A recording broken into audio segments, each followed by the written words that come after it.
Well, the Republican-led House Select Committee on Benghazi has released its final findings on the 2012 attacks that left 4 Americans dead, including Ambassador Chris Stevens.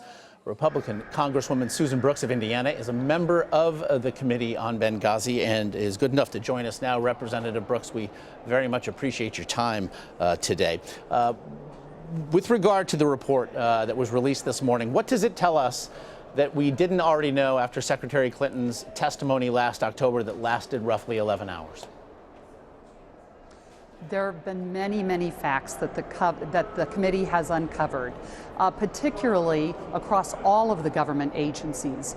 We learned quite a bit about the Defense Department's lack of actually moving to Benghazi. We learned that, in fact, the Defense Department was not ever going to Benghazi.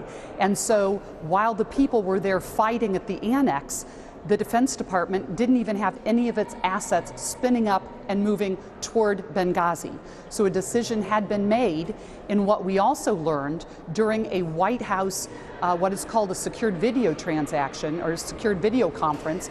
We had a number of people come together, which Secretary Clinton was a part of that secured video conference, to talk about how they were going to move toward Libya, when in fact they should have been moving toward Libya at that time. And so there was so much inaction and a lack of urgency in Washington, D.C., while our brave men were fighting on the ground in Benghazi, both at the mission and then at the annex, in addition to the ambush that occurred going from the mission to the annex. We also learned, I think, quite a bit of facts about the story and what happened after the attack and how that story was perpetrated. We know that on that night, the Secretary, as well as others, had information that a terrorist attack had occurred. But yet, the Secretary put out information that night, which then continued on for more than a week by different spokespeople, that there had been a protest caused by a video, when in fact that had not occurred, and there was no evidence that that actually occurred. And so we had a lot of information about that, including what was in the President's daily brief about the incident and about the talking points. I will tell you that we also learned that, in fact, the Secretary had planned on going to Benghazi or planned on going to Libya in October of 2012, and Ambassador Stevens very much wanted to stand up a consulate in Benghazi. He had an incredible affection for Benghazi, believed that Benghazi was a part of the uprising to overthrow Gaddafi, and they wanted to have a presence in Benghazi. But I will share with you that he believed it was a deliverable that he wanted to produce in spite of all of the incredible violence that was going on there, and we did not have enough diplomatic security and enough tools to protect our people there. And we went into great detail showing how many requests had been made and how often those requests were ignored. And many new facts. We hope people read. It's over 800 pages with many new facts. Yeah, you seem to echo some comments today made by Chairman Gowdy with regard to there being enough blame to go around. But again, did this committee find any new evidence of culpability or wrongdoing by Hillary Clinton? Well, I think I'm going to echo what Chairman Gowdy said. I think it's up to the people. We were charged with finding facts, and that's what we did. We conducted a very fact-focused, thorough investigation. Although I will say that the administration did not give us all that we asked for. We were in a tug-of-war with them throughout this entire investigation. It took far too long because we did not get the compliance that we deserved, quite frankly. But we went after the facts. We want people to read this report, and I think people will draw their own conclusions. Some people may feel that the administration misled. We believe strongly that the administration over various agencies misled the American people about what happened on the night of the attack and after the attack. So I think that what we are encouraging people to do is to read the report. Yes, it is long, but as Chairman Gowdy also said, the time that it would take people to read the report is actually shorter than the time that our men were fighting for their lives in Benghazi, and we lost 4 lives. And we tried to get facts for their families and their friends, and I'm very pleased that our chairman has spoken with the families, has shared with them information that we could share with them, and so it's very important that people read this report. It is filled with new facts, and I think they will then draw their own conclusions. It wasn't up to us to draw conclusions. However, we did make recommendations. We made recommendations about how to improve things going forward. We have thousands of people stationed all around the globe in very dangerous places, and I certainly hope that the American people, that Congress and the administration heed our recommendations.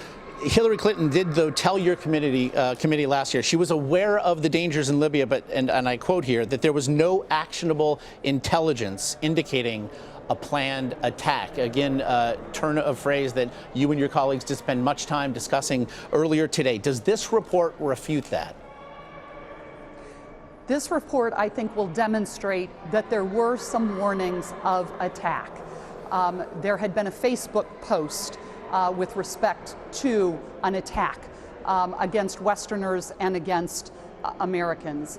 I believe that there were warnings as to whether or not she believed there was actionable intelligence with respect to an actual attack on that day. I would say there was not specific intelligence about an attack on that specific day. However, the day before, the president convened all of the leaders of government asking if we were prepared for the next day on September 11th.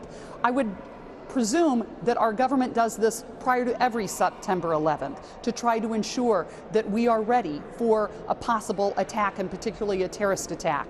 And so the different agencies knew that this was an important day around the globe, and it's an important day particularly with respect to terrorism, and yet we were unprepared. We were completely unprepared to rescue those people in Benghazi. And so with what had been happening, in fact, in August, we learned that Ambassador Stevens had canceled a trip to Benghazi because of the incredible danger and the severe threats against the consulate and against the compound rather, and against what could possibly happen. He actually, on September 10th also, when he finally arrived in Benghazi, learned of the dangers, heard about it from the folks at the annex, and decided to change his schedule on September 11th, rather than going out of the compound, bringing people into the compound.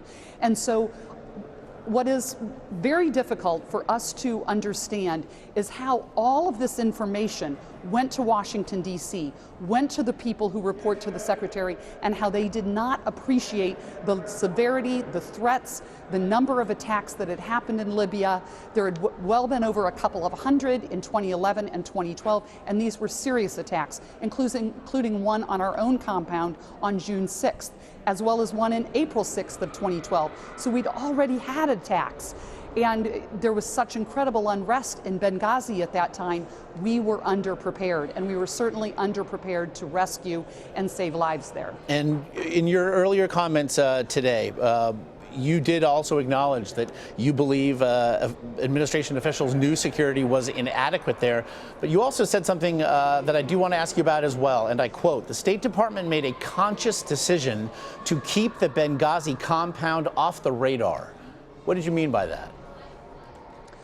When the State Department made a decision to go and to set up a compound in Benghazi, the legal department of the State Department was consulted about which security standards should apply.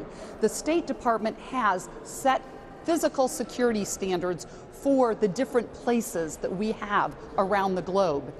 And because the Benghazi compound was unofficial, there had been a determination that they did not need to bring it up to the security standards that other official consulates and embassies are required to meet.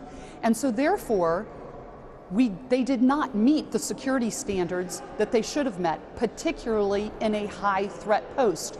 Now, those types of things have changed since Benghazi, but they made a decision. There was no specific funding for the compound in Benghazi. There was no specific understanding of what Benghazi was supposed to look like, what that compound was supposed to be. It was up to Ambassador Stevens to go there and to create a compound without the assistance that he needed. They asked for more diplomatic security. It was ignored and it was denied. They asked for more physical tools, whether it was more cameras, more lighting, more barriers on the outside, and many of those requests were ignored or were denied. And they knew, the diplomatic security agents, time and time again, and they truly are the unsung heroes in all of this, and I would say around the globe now. They work day in, day out, and they know what it will take to keep our consulates and embassies safe. They asked, for instance, for a belt-fed machine gun, a tool, a weapon that they could use if they came under attack. Denied. There were many things that they knew they needed, including more personnel, that were denied time and time again. And so that is why I felt that it was not just off the radar, it was flying under the radar. Not enough people understood what the dangers were, even though people within who in the chain of command reported to the secretary, they knew, including the fact that she and all people, whether it's Secretary Panetta, Director Petraeus, the President, and Secretary Clinton, received regular daily briefings on the challenges that are happening around the globe. And granted, there are plenty, but I would submit that they paid a lot more attention prior to Gaddafi falling than after Gaddafi fell. After Gaddafi fell, there was much less attention given to Benghazi and given to Libya. Prior to, there had been many, many emails, communications going to the secretary prior to Gaddafi falling, and then after Gaddafi fell, there was a much decreased amount of communication that went to her, although not just her, but all of the leaders of the government agencies, and I believe that across the board, we failed these 4 Americans, and those were injured. There were people severely injured as well. We don't talk about them enough either. And so they should have gotten the resources they needed, particularly when they were in this incredible high threat post with incredibly unstable government trying to stand up in Libya. And again, the terrorist organizations were moving in. And again, you're suggesting that political concerns may have won the day there. I also want to ask you, though, something else that Chairman Gowdy spoke to, the notion that perhaps the compound and the mission and their connection to covert weapons operations. What can you tell us about what your investigation managed to turn up there? We tried to get to the bottom of the issue as to whether or not a covert weapon operation was happening in Libya. And when we would begin to ask witnesses different questions, lawyers would step in and would indicate that they were not allowed to answer the questions. So we were not able to uncover all of the facts. And we certainly also asked that, Chairman Gowdy asked that in questions that he submitted to the President through the President's attorney. And we have not to date received any answers to about 15 questions that were submitted to the President, that being one of them. So we do not know the answer to that question. All right, we're going to have to leave it there. Congresswoman Susan Brooks, we very much appreciate your time today. Thank you, Josh.